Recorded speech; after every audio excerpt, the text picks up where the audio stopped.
जय श्री राम।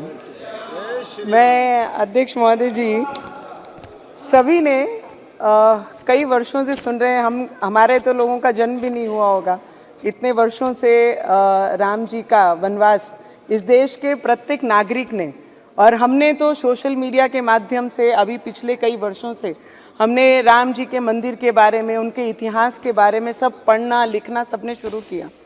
कई ऑपोजिशन के लोगों ने हमेशा, मोदी जी पिछले 10 वर्षों से ये देश में एज ए प्रधानमंत्री जी काम कर रहे हैं, तो उनको हमेशा ही चिढ़ाते थे राम जी का नाम लेके कि राम भगवान के नाम से आपने अपने एजेंडा में डाला था, अब क्या हुआ, कब तारीख बताएंगे, कब राम भगवान का मंदिर बनाएंगे।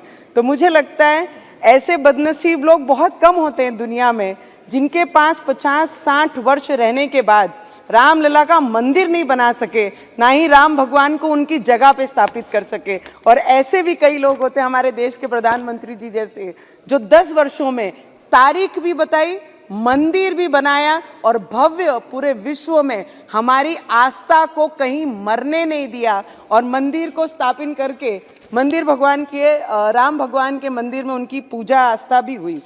मैं ये बताना चाहती हूँ सर, राजा कैसा होना चाहिए, तो राजा भगवान राम जी जैसा होना चाहिए। भाई कैसा होना चाहिए, तो भाई लक्ष्मण जी जैसा होना चाहिए। लोकतंत्र के राजा कैसा होना चाहिए, तो हमारे देश के प्रधानमंत्री जी जैसा होना चाहिए। ये देश का बच्चा बच्चा कह रहा है सर, ये हमारी आवाज़ नहीं, इस देश में रहने वाला हर व्यक्ति जो भगवान में आस्था रखता है, जिनका विश्वास है राम भगवान जी के लिए, जिनकी आंखों में आस थी कि कोई ऐसा आएगा जिनके हाथ से ये होगा, और लोकतंत्र का मजबूत करने वाले भाई कैसे होने चाहिए, तो इस देश के गृह मंत्री अमित शाह जी जैसे होने चाहिए।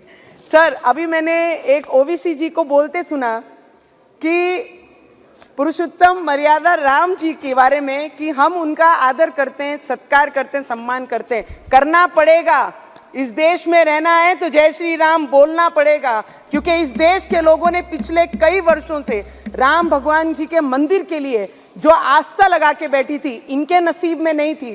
वो जिन्होंने, राम जी ने खुद ये क्या निश्चिंत करेंगे राम भगवान के मंदिर का और राम भगवान जी के समय का, ये तो भगवान ने खुद हमारे देश के प्रधानमंत्री को चुना है कि जिनके हाथ से ये होना था, और इस देश में हुआ है, पूरे विश्व ने वो देखा है। सर, बहुत सुंदर है सर। 4 लाइन कहना चाहूंगी मैं कि तब राम मिले थे लक्ष्मण को सेवा में, अब राम मिले हैं राष्ट्र के सेवा करने से। तब राम मिले थे भारत को शासन करने में, अब राम मिले हैं अपने राष्ट्र धर्म निभाने में। तब राम मिले थे बजरंग बली के सीने में, अब राम मिले हैं राम के नाम जप करने में। तब राम मिले थे शबरी की झूठे बेर खिलाने में, अब राम मिले हैं भूखे को भोजन करने से। तब राम मिले थे, और आज मैं इतना ही कहना चाहूंगी सर कि तब राम मिले थे अयोध्या को मर्यादाओं में, आज अब भी राम मिले हैं भारत के पहचान में। मैं इस देश के जितने भी सर, उस दिन जिस दिन राम मंदिर का स्थापना हो रहा था, हमारे राम लल्ला जब स्थापित हो रहे थे, उनकी पूजा हो रही थी, हर किसी के इस देश में रहने वाले के आंखों में वो आंसू थे कि आज तक हम अपने घरों में रह रहे हैं, हिंदुस्तान में रह रहे हैं, अपने छतों में हैं, पर जिस भगवान के आस्था पे ये पूरा देश चल रहा है, उनको ही हम उनका घर नहीं दे पाए। पर ये पिछले 10 वर्षों में जो चमत्कार इस देश ने किया है, आने वाले समय में वो उससे भी ज़्यादा बड़ा चमत्कार हमारे देश के प्रधानमंत्री और जिनका भी योगदान ये मंदिर के लिए है, सभी कार सेवक, सभी संत, सभी महाराज, जिन्होंने भी आस्था बांध के रखी थी। ऐसे कई संत हैं जिन्होंने 35 वर्ष उस टीन के झोपड़े में रखकर राम जी की पूजा की है। तो मुझे लगता है उन सभी को दिल से नमन करना चाहूँगी।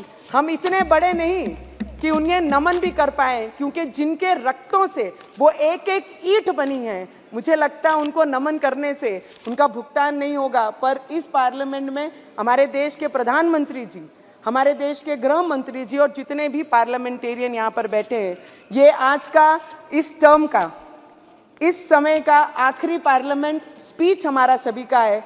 तो सभी हमारे आदरणीय पार्लियामेंटेरियन से, आपसे स्पीकर साहब, हमारे बिरला साहब से, हमारे मंत्री जी से, सबसे मैं आशीर्वाद लेंगे कि इस मैदान में उतरे हैं तो जय श्री राम का नारा लेके फिर वो मैदान उसी तरीके से हमारे देश के प्रधानमंत्री फतेह करेंगे। इतनी ही प्रार्थना मैं राम भगवान से करती हूँ और सभी से आशीर्वाद लेती हूँ। जय श्री राम।